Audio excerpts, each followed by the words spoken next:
बोलण्याच्या आधी कसं ठरवणार आमचे प्रश्न महत्वाचे नाहीत. चालवा पहाटे 5 पर्यंत, कोणी नाही म्हटलं. जर बाळासाहेब थोरातांना संधी दिली चांगलं उत्तम, ते पण 4 लाख लोकांवर निवडून आलेत, आम्ही पण 4 लाख लोकांवर निवडून आले. काय फरक आहे? त्याला संधी दिली जयकुमारला आणि मला का नाही? काय पाप केलं आम्ही? आम्ही त्या जनतेचे प्रश्न मांडायला आलो. बघा राम कदम, तुम्हाला घाई गडबडीत अधिवेशन उरकायचं, काय करायचं? राम कदमजी आपण उत्तर ऐका ना. अध्यक्ष महोदय ही पद्धत अध्यक्ष महोदय, जोपर्यंत आमदारांच्या प्रश्नाचं समाधान होत नाही तोपर्यंत मंत्री महोदयांना प्रश्न विचारण्याचा आमचा अधिकार आहे. तुम्ही चालवा पहाटे 4 पर्यंत. बघा तुम्ही त्याला संधी द्याल, आम्हाला देणार नाही. बघा ही कसली पद्धत? ही कसली पद्धत?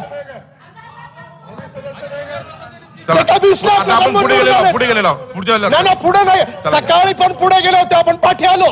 सकाळी पण पुढे गेलो होतो, पाठी आलो आपण. औचित्याच्या मुद्द्यांवरून पुन्हा पाठी आले. राहुल नार्वेकरजी. अध्यक्ष महोदय, मला प्रश्न विचारायला द्यावा लागेल तुम्हाला. अध्यक्ष महोदय, मी प्रश्न विचारणार प्रश्न मी विचारणार, जयकुमार विचारणार. अध्यक्ष महोदय असं चालणार नाही, असं चालणार नाही. चुकीचं आहे, चालणार हे चुकीचं आहे. हे बघा राम कदम एक बघा, एका लक्षवेधीला किती वेळ दिला पाहिजे हे सुद्धा महत्वाचं आहे. 30 मिनिटापेक्षा जास्त सदर लक्षवेधीवर चर्चा झालेली आहे. 19 लक्षवेधी दाखवलेले आहेत. हा सुद्धा विचार सन्मान्य सदस्यांनी केला पाहिजे. शेवटी रिप्लाय सुद्धा आहे, असं नाही आहे. तर थोडक्यात मांडा आपलं काय म्हणणं.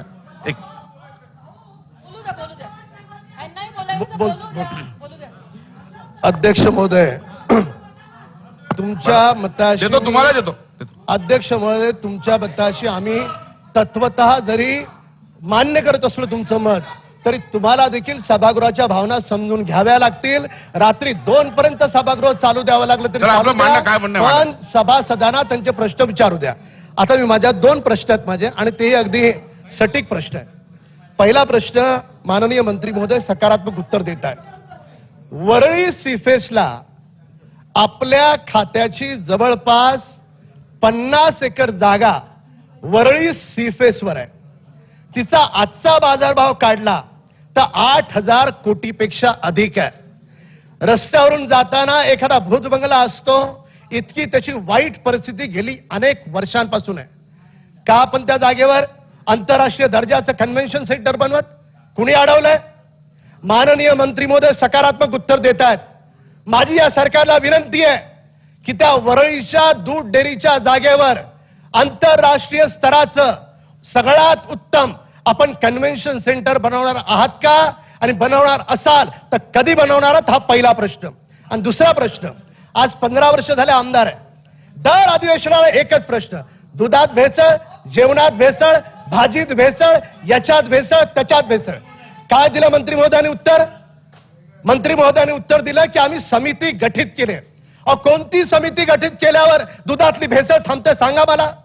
माझा प्रामाणिक प्रश्न आहे, जसं मुस्लिम राष्ट्रांमध्ये एखादी चूक केली ना, जसं त्याचं सर कलम केलं जातं, अशा प्रकारची कठोर शिक्षा जोपर्यंत आपण या कायद्यात आणत नाही तोपर्यंत दुधाची भेसळ थांबणार नाही.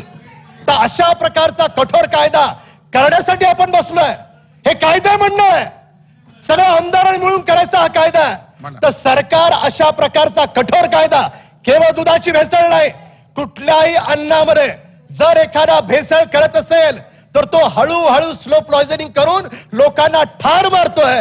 तर त्या संदर्भात जसे मुस्लिम राष्ट्रांमध्ये कठोर कायदे आहेत, तशा प्रकारचे कायदे या महाराष्ट्रात आपण करणार आहात का? हे 2 प्रश्न.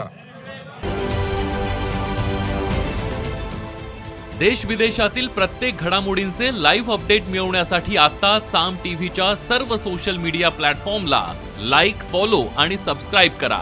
तसंच सर्व नोटिफिकेशनसाठी बेल आयकॉन प्रेस करायला विसरू नका.